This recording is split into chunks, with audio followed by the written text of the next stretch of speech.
ప్రతి సంవత్సరం శ్రావణ మాసంలో వచ్చే రెండో శుక్రవారం నాడు వరలక్ష్మి వ్రతాన్ని జరుపుకుంటారు. తమ కుటుంబ శ్రేయస్సు కోసం వివాహిత స్త్రీలు భర్త సంక్షేమాన్ని కోరుతూ మంగళగౌరి వ్రతంతో పాటు కుటుంబమంతా ఐశ్వర్యం ఆరోగ్యంతో జీవించాలని కోరుకుంటూ శ్రావణ శుక్రవారం రోజున వరలక్ష్మి వ్రతం జరుపుకుంటారు. ఈ వ్రతాన్ని ఆచరించడం వల్ల లక్ష్మీదేవి అనుగ్రహం లభిస్తుందని నమ్ముతారు. ఈ సందర్భంగా వరలక్ష్మి వ్రతం రోజున ఏ పనులు చేయాలి, ఏ పనులను చేయకూడదనే పూర్తి వివరాలను ఇప్పుడు మనం ఈ వీడియో ద్వారా తెలుసుకుందాం. శ్రావణ శుక్రవారం రోజు వరలక్ష్మి వ్రతం ఏ విధంగా చేసుకోవాలి, వరలక్ష్మి వ్రతం కొత్తగా చేసుకునే వాళ్ళు, ఎప్పటి నుంచో చేస్తున్న వాళ్లకు చిన్న చిన్న డౌట్స్ అనేవి ఉంటాయి కదా. ఆ డౌట్స్ అన్ని క్లారిఫై అయ్యేలాగా, అలాగే ఈ రోజు పూజ అయిన తర్వాత ముఖ్యంగా చేయవలసిన పని ఏంటి, ఇవన్నీ నేను మీకు ఈ వీడియోలో షేర్ చేసుకుంటున్నాను. ఈ వ్రతాన్ని ఆచరించడానికి ముందే ఇల్లంతా శుభ్రంగా ఉంచుకోవాలి. ఎక్కడా కూడా బూజు లేకుండా నీట్ గా క్లీన్ చేసుకోవాలి. అలాగే కిచెన్ మొత్తం చాలా శుభ్రంగా ఉంచుకోవాలి. బొద్దింకలు లాంటివి లేకుండా ఇల్లంతా కూడా శుభ్రం చేసుకోవాలి. అలాగే వ్రతం చేసే ముందు రోజే ఒక 3 విషయాలు జాగ్రత్తగా మనం గుర్తుంచుకోవాలి. ఒకటి, మెయిన్ డోర్ అనేది చాలా నీట్ గా ఉండాలి. ఇక్కడ దుమ్ము లేకుండా శుభ్రంగా మెయిన్ డోర్ గుమ్మం అనేది క్లీన్ చేసుకోవాలి. అలాగే కొంతమంది ఇంట్లో నాన్ వెజ్ అనేది స్టాక్ పెట్టుకుంటారు కదా, ఫ్రిడ్జ్ లో లేదా ఎండు రొయ్యలు, ఎండు చేపలు లాంటివి అస్సలు ఇంట్లో లేకుండా చూసుకోవాలి. అలాగే మనం పూజ చేసే ప్రాంతంలో కానీ, పూజా మందిరం దగ్గర కానీ ఇలాంటి వస్తువులు లేకుండా చూసుకోవాలి. ముఖ్యంగా వ్రతం చేసే రోజు ఇంట్లో మాసిన బట్టలు లేకుండా చూసుకోవాలి. వ్రతం ఆచరించే రోజు సూర్యోదయానికంటే ముందే నిద్రలేచి తలంటు స్నానం చేయడం, చేసుకున్న తర్వాత గుమ్మానికి పసుపు రాసి కుంకుమ బొట్లు పెట్టుకొని బియ్యం పిండితో అష్టదళ పద్మ ముగ్గు వేసుకొని పసుపు కుంకుమ పూలతో అలంకరించుకోవాలి. ఈ వ్రతం చేసే వాళ్ళు పట్టు చీర కట్టుకుంటే చాలా మంచిది. ఆ పట్టు వస్త్రాలు ధరించి నిండుగా రెడీ అయిన తర్వాతే అమ్మవారికి వ్రతం చేసుకోవాలి. తులసి కోటి దగ్గర దీపారాధన చేసుకోవాలి. తర్వాత మనం నిత్యం పూజ ఏ దేవుడి మందిరంలో అయితే చేసుకుంటామో అక్కడ కూడా నైవేద్యం పెట్టి దీపారాధన చేసి హారతి ఇచ్చిన తర్వాత వ్రతాన్ని ప్రారంభించుకోవాలి. ఈ వ్రతం చేసుకోవడానికి ఎలాంటి ఆనవాయితీ అక్కర్లేదు. సౌభాగ్యం కోసం చేసుకుంటున్నాం కాబట్టి పెళ్ళైన ప్రతి స్త్రీ కూడా వరలక్ష్మి వ్రతం చేసుకోవచ్చు. పెళ్లి కాని వాళ్ళు కూడా చేసుకోవచ్చు. వ్రతం చేసుకునే ముందు రోజే అమ్మవారిని నిండుగా తయారు చేసి పెట్టాలి అనుకునే వాళ్ళు ముందు రోజు అలంకరించుకొని పెట్టుకోవచ్చు. అలంకరించుకోలేని వాళ్ళు ఫోటో కూడా పెట్టి చేసుకోవచ్చు. పూజలో దీనికి కూడా ఆనవాయితీ ఏమీ అక్కర్లేదు.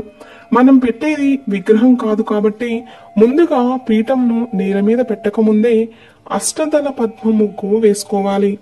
అమ్మవారు తామర పువ్వులో ఉంటుంది కదా, అందుకే పద్మ ముగ్గు వేయాలి. కాబట్టి పద్మ ముగ్గు వేసుకొని దానిపైన పీఠం ఏర్పాటు చేసుకోవాలి. పసుపు రాసి కుంకుమ బొట్లు పెట్టుకొని పద్మ ముగ్గు వేసుకోవాలి. ముగ్గు వేసేటప్పుడు బియ్యం పిండిని మాత్రమే వాడాలి. అమ్మవారి ఫోటో కానీ విగ్రహాన్ని కానీ ఉంచాలి. విగ్రహం పెట్టినా డైరెక్ట్ గా పెట్టకూడదు. కింద బియ్యం పోసుకొని ఆ బియ్యం పైన తమలపాకు ఉంచి ఆ తమలపాకులో కొద్దిగా పసుపు కుంకుమ వేసుకొని దానిపైన అమ్మవారి ఫోటోలు కానీ విగ్రహాన్ని కానీ పెట్టుకోవాలి. నారాయణుడి ఫోటో కానీ విగ్రహం కానీ తప్పనిసరిగా పెట్టుకొని పూజించుకోవాలి. కలశాన్ని ఏర్పాటు చేసుకొని పెట్టుకోవాలి అనుకుంటే ఆ పీట పైన కొద్దిగా బియ్యం వేసి ఆ బియ్యం పైన అష్టలక్ష్మి చెంబును ఉంచి చెంబుకి పసుపు కుంకుమలతో బొట్లు పెట్టుకొని ఆ చెంబు నిండుగా నీళ్లు పోసి ఆ నీళ్లలో కొద్దిగా పసుపు కుంకుమ, గంధము, అక్షంతలు, ఒక వెండి కాయిన్ కానీ రాగి కాయిన్ కానీ వేసుకొని అందులో కొద్దిగా పచ్చకర్పూరం కూడా వేసుకోవాలి. అందులో కొన్ని మామిడాకులు ఉంచి ఆ మామిడి ఆకుల పైన పసుపు కుంకుమ రాసిన కొబ్బరికాయని ఉంచాలి.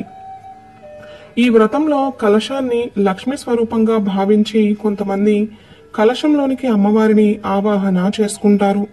కొంతమంది ఫోటోకి పూజ చేస్తారు, కొంతమంది విగ్రహానికి పూజ చేస్తారు.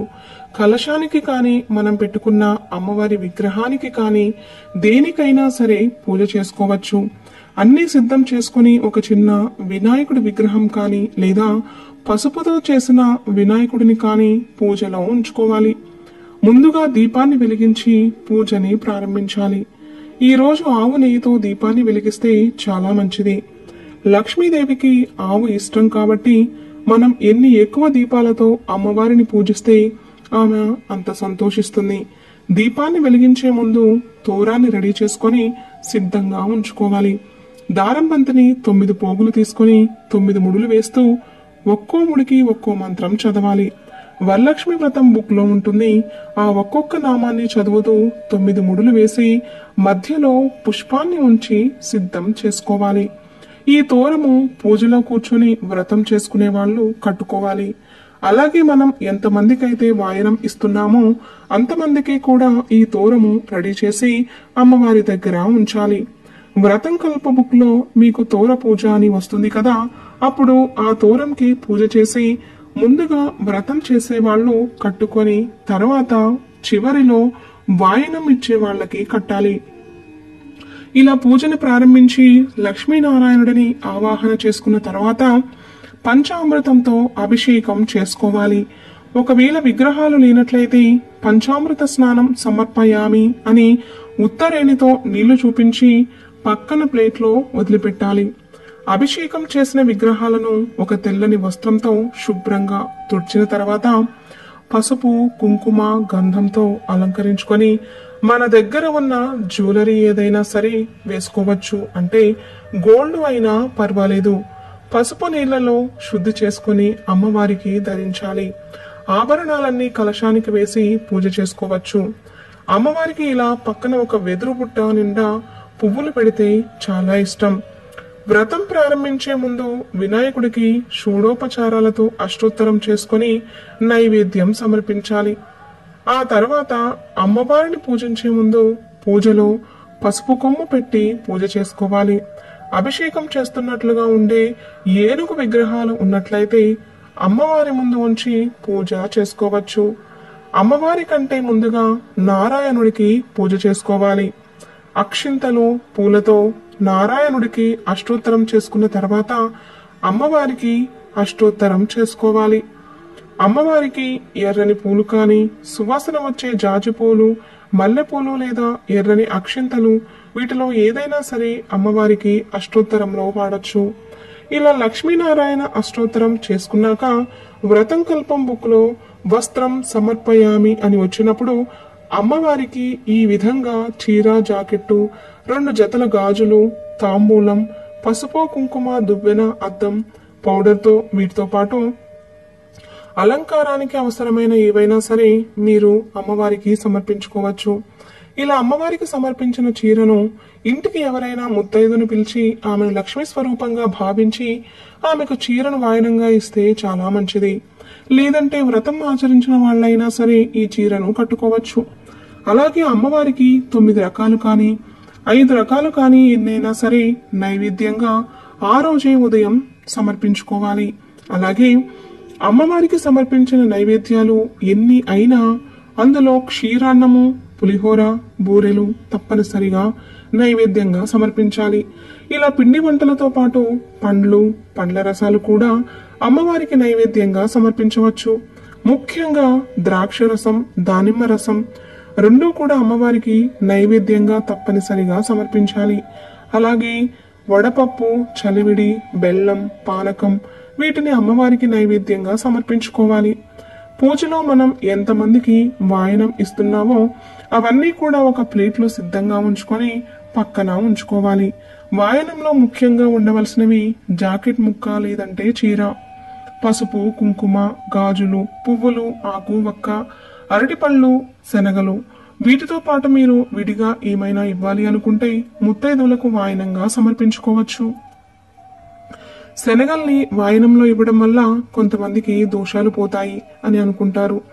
అనారోగ్య సమస్యలు రాకుండా ఆరోగ్యంగా ఉండాలని వాయనంలో శనగలు కూడా ఇస్తారు. అమ్మవారికి ధూప దీప నైవేద్యాలు సమర్పించుకున్న తర్వాత మంగళహారతిని ఇవ్వాలి. ఈ వ్రతం ఉపవాసం ఉండి ఆచరించాలి. వ్రతం చేసిన రోజు కూడా ఉపవాసం ఉండాలి. ఒక పూట భోజనం చేయాలి. ఉదయం రాత్రికి టిఫిన్ లాంటిది ఏదైనా తినొచ్చు. వ్రతం చేసిన రోజు మంచం పైన పడుకోకూడదు, నేలపై పడుకోవాలి. ఇలా అమ్మవారి పూజ మొత్తం పూర్తి చేసుకున్న తర్వాత మీ భర్త కాళ్లకు నమస్కరించి ఆశీర్వాదం తీసుకున్న తర్వాత మనం ఉపవాసం చెల్లించాలి. అప్పుడు భోజనం చేయాలి. మిగిలిన వాయినాలు తర్వాత అయినా సాయంత్రం ఇవ్వవచ్చు. ముత్తైదువులు మీ ఇంటికి వచ్చినప్పుడు కాళ్లకు పసుపు రాసి గంధం కుంకుమ పెట్టిన తర్వాత ఇస్తినమ్మ వాయినం అని వాయినం సమర్పించుకోవాలి. వరలక్ష్మి వ్రతం రోజు అమ్మవారికి చేసుకునే పూజా విధానం మీకు అర్థమైందని అనుకుంటున్నాను. వీడియో నచ్చితే లైక్ చేసి ఛానల్ని సబ్స్క్రైబ్ చేసుకొని అలాగే పక్కనే ఉన్న బెల్ ఐకాన్ని మాత్రం ప్రెస్ చేయడం మర్చిపోవద్దు. అలాగే ఈ వీడియోని మీ ఫ్రెండ్స్కి షేర్ చేయండి.